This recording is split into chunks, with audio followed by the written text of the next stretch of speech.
Hello, this is Rex from Rex Recites again. Today we have a little poem to consider called Trees by Joyce Kilmer.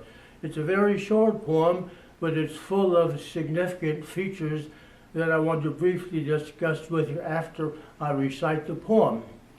So here we go, Trees by Joyce Kilmer.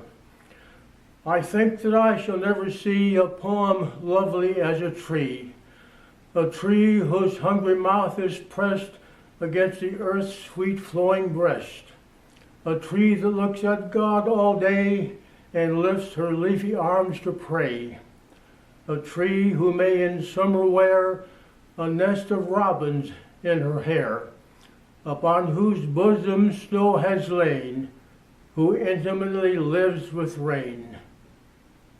Poems are made by fools like me, but only God can make a tree.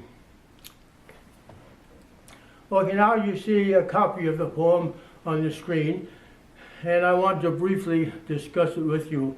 As short as this poem is, it is chock full of poetic license of one form or another.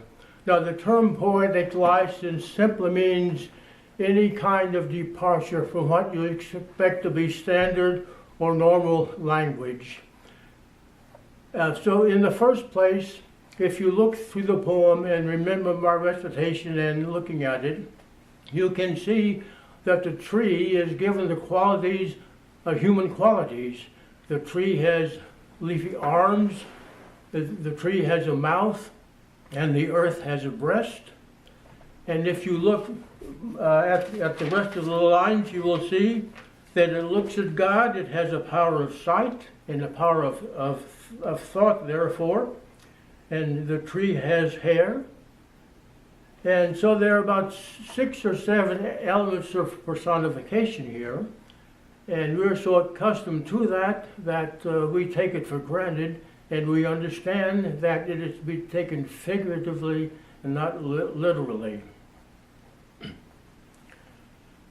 And so there are other kinds of poetic license there too. Now, if you look at the last line, only God can make a tree, this probably never occurred to you, but this line contains one of the largest poetic licenses which it is possible to make in human speech or language or thought. And to illustrate that, we're going to put a picture of 3 circles with something in them to see if you can see what is in the circles. All right, you see on the screen now 3 circles of multicolors, and this is a standard colorblind test. So if you will first look at number 3, which is the plainest one. Now, if I were doing this live with an audience, of course I would ask people what they see in the circle. But since we don't have, I hope in number 3, I hope you see a 16. Now, a person who is completely colorblind will be unable to see that number 16 in the circle, even though to most of us with ordinary vision, it's perfectly plain. And so now if you direct your attention to number 1, and what number do you see in circle number 1? Well, what you should see if you have normal color vision is the number 57. Now, it's harder to see 57 than it was 16 a minute ago, because the test progresses from easier, of course, to more difficult. So if you see a 57 in number 1, you can pat yourself on the back. Now look at circle number 2. This is the most problematical one up there because it partly depends on the angle at which you look at the circle. For myself, I can see most prominently the figure 8 in there. But if I shift my perspective a little bit, something like this, I can see a number 2. And some of you might be able to see a number 5 or something else. And so we'll just have to agree to disagree on this one because the sights of all of us is a little bit different. So I prefer 8, some people prefer 2, some might prefer 5. So the question that I'm asking now is, who made the 5 and the 16 and the 57? God? No, you did. So you make things like numbers. And so just keep that in mind as we go now to a series of 3 abstract pictures.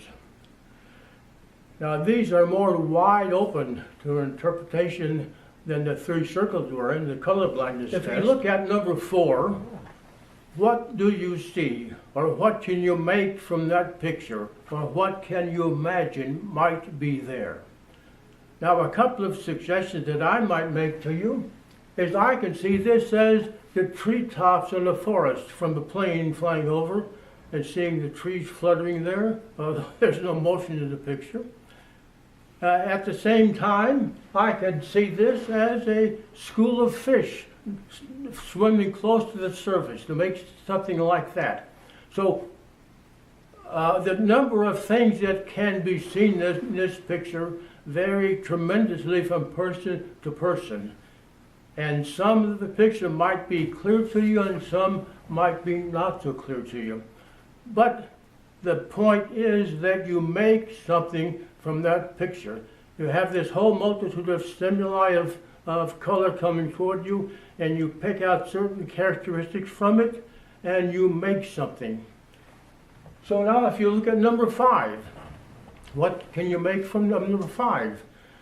Well, I could see, for example, an elaborate ribbon tie on the present that somebody is giving to somebody as a gift. And so an elaborate bow in the ribbon. I could also say that I see there some colored candy, taffy that can be pulled and back and forth. And you can look at number 6, and what do you see?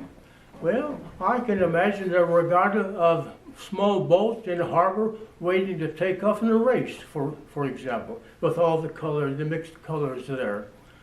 I can also see in certain parts of the picture, on the right-hand margin, about midway, a little dot that I can make into George Washington's head and Mount Rushmore, and he's looking out at the scenery before him.